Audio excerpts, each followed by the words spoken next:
पश्चिम बंगाल की राजनीति में विधानसभा चुनाव के बाद बदले समीकरणों के बीच सालानपुर ब्लॉक के देंदुआ कल्याणेश्वरी औद्योगिक क्षेत्र में भाजपा के आंतरिक कलह किसी बारूद के ढेर जैसी हो गई है। पार्टी के भीतर चल रही असली बनाम नकली भाजपा की जंग अब सड़कों पर आ चुकी है। कटमनी, कोयला तस्करी और जमीन के अवैध धंधों के आरोपों के बीच अब जल माफिया के नए खुलासे ने भाजपा की स्थानीय इकाई को बैकफुट पर ला खड़ा किया है। सालानपुर ब्लॉक में पार्टी दो स्पष्ट धड़ों में बटी नजर आ रही है। एक गुट स्थानीय विधायक अरिजीत राय के समर्थकों का है तो दूसरा गुट उनके भाई अभिजीत राय खेमे का बताया जा रहा है। हाल ही में सोशल मीडिया पर वायरल हुए 2-3 वीडियो ने इस रार को सार्वजनिक कर दिया है। इन वीडियो में भाजपा नेता देवव्रत मंडल पार्टी के ही नेता कृष्णा बावरी को अवैध गतिविधियों से दूर रहने की सख्त चेतावनी देते नजर आ रहे हैं। 25 সালে কোনো আমি টিএমসি ঝান্ডা ধরে ঘুরিনি, টিএমসির সঙ্গে কোনো জড়িত নেই। আমরা 2018 সালে বিজেপিতে আমি এসেছি। প্রথম রামনবমীর আমরা র্যালি শুরু করেছি, ঠিক আছে। এখানে দেন্দুয়া হসপিটালে যখন অফিস করা হয় আমাকে বলেছিল কৃষ্ণ কারখানায় কাজে লাগিয়ে দেবো, কিন্তু কারখানায় কাজে লাগাইনি। দুটো ফার্নিশ খোলা ছিল, গোপী ঘোষ বলেছিল।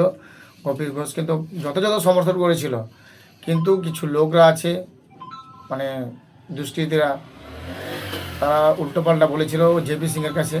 ভোলা সিংও বলেছিল কাজে লাগিয়ে দেয়, ভোলা সিং বলেছিল কাজে লাগানোর জন্য, কিন্তু সে লাগায়নি। জেপি সিংও আমাকে বললো যে তাহলে কিছু কাজে যদি না লাগায় তাহলে তুমি কি কাজ পার্টি করবে না? আমার না, আমি করবো না। তো কিছু আমাকে গৌরবাড়ি বলেছিল, আমাদের গ্রামের যে গৌরবাড়ি আমাদের পাড়ার, ঠিক আছে, বেলডাঙ্গা, বলেছিল কৃষ্ণ তোমাকে তো কয়লাতে তুমি কিছু ইনকাম করছো, আমার দরকার নেই। আমার কয়লাতে আমার 3000 টাকা ইনকাম দরকার নেই, আমি কয়লাতে থাকি না, থাকতে চাইবো না। আমাকে কারখানা 300 টাকা হাজিরিতে কাজে লাগাও। আমাদের একটা পার্টি বিশাল রকমের বদনাম আসবে, তো সেটা চেষ্টা করি, এতটুকুই আপত্তি করেছিলাম। এরপরে কে কি করছে তার প্রমাণ তোর কাছে আছে কি? প্রমাণ তো নাই। যে বিজেপি করতো কি না করতো এটা সম্পর্কে ও তথ্য প্রমাণ দিক যে হ্যাঁ এ খারাপ কাজের সঙ্গে যুক্ত আছে।